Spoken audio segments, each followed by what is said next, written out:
vous voyez que le Coran, je l'ai dit, je le répète, c'est que le Coran n'impose jamais sa doctrine. Toujours, vous trouvez que le Coran demande une seule chose, c'est avoir une ouverture d'esprit qui permet à l'être humain d'examiner le bien fondé de son message. C'est pour cette raison, le Coran, toujours, il avance des arguments qui sont détaillés, parfois de façon logique, de façon argumentée, il diversifie les styles de persuasion, il donne des exemples, il fait référence à l'histoire, il fait référence à l'anthropologie, à la nature, à l'univers, c'est-à-dire tout ce qui pourrait convaincre et persuader l'être humain du bien fondé de l'au-delà.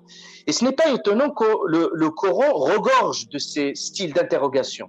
Vous trouvez, ne réfléchissent-ils pas ne réfléchissez pas, ne méditez-ils pas, ne vous observez pas. Notre esprit a besoin de limiter l'incertitude.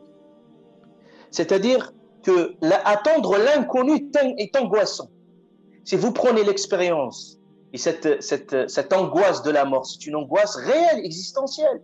Et si vous dites à tout à chacun, même si dans l'apparent, il renie cette forme de la vie après l'au-delà, mais rien qu'évoquer cette question, sans avoir des réponses correctes et des réponses réelles, ce qui se passerait, c'est une forme d'angoisse. Au point, vous savez, un grand philosophe qui a beaucoup écrit des ouvrages, et plein, ils se sont suicidés à la fin. Et puis là, il disait, en fait, à la fin, il disait, quand il voulait donner fin à sa vie, il disait, je voulais convoquer la mort avant qu'il me convoque. Et puis, il s'est suicidé. Donc, il a théorisé philosophiquement, de façon ridicule, la question de la mort. Mais ce qui est important de comprendre, c'est que l'être humain a besoin de limiter de cette incertitude. Et que plus il est dans l'inconnu, plus il ne sait pas ce qui se passe, plus c'est angoissant. Donc c'est pour ça, soit sur cette question de Dieu, la question de la mort, on a besoin d'avoir des réponses et d'avoir une conception stable. Parce que la confusion, c'est le contraire de la stabilité. La stabilité, c'est ce qui stabilise le niveau de la foi, il stabilise la croyance et rend la personne plus sereine.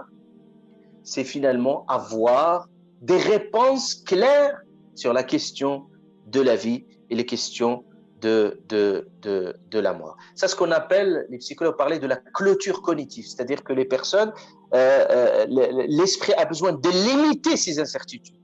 Et on voit qu'il y a beaucoup d'études aussi qui montrent que finalement, que cette clôture cognitive, elle est plus importante en fait chez des sujets croyants parce que ça leur permet vraiment d'avoir des réponses et de ne pas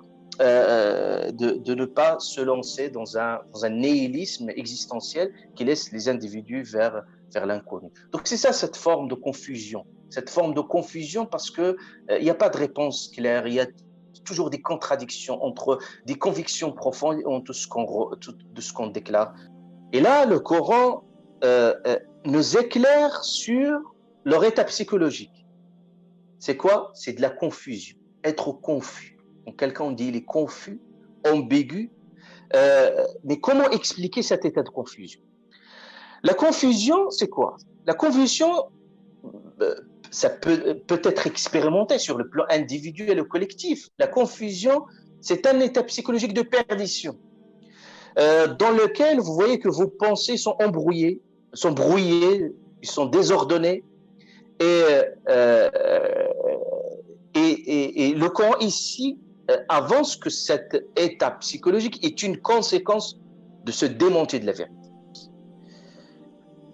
Cette expérience nous montre que le Coran a déjà évoqué dans plusieurs passages, et ce passage-là le reflète, cette situation confuse, c'est que à l'intérieur de chacun, cette présence de Dieu,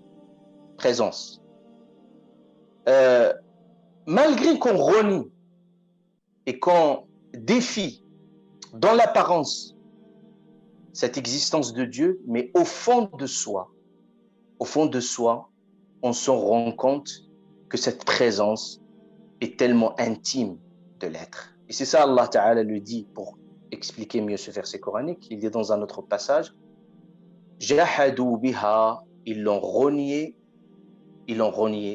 wastayqanatha anfusuhum zulman wa uluwa. Il dit Allah subhanahu wa ta'ala, ils l'ont renié, jahadou biha, ils l'ont renié, alors qu'au fond d'eux-mêmes, ils en ont la certitude.